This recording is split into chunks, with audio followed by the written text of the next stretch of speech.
Достар, мына силер жерде ойлотасыңар, бул жер эмес, суу мына. Суунун баардыгы ушул жерге топтолуп калыптыр, дамба менен битте болуп. Дамбанын уже акыбалы кабады, кичине дагы көп келген болсо жарылып кетет. Мына жактан келип аткан ударды уруп аткан сууну карагыла. Ушул радуга жакшылыктын эле себепчиси болсун, Кудайым. Кетти мына суу. Эй, Кудайым. Мына достор.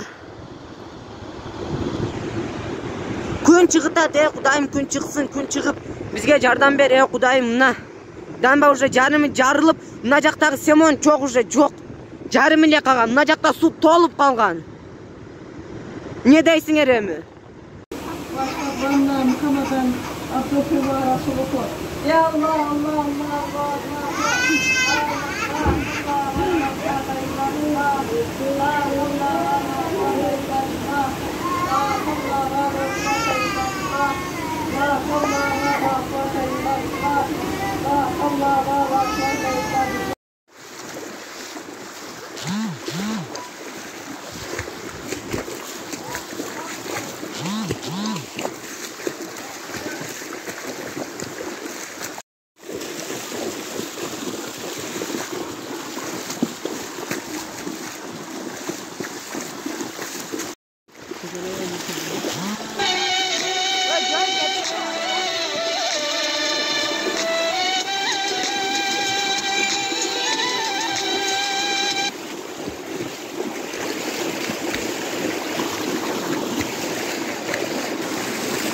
Ana.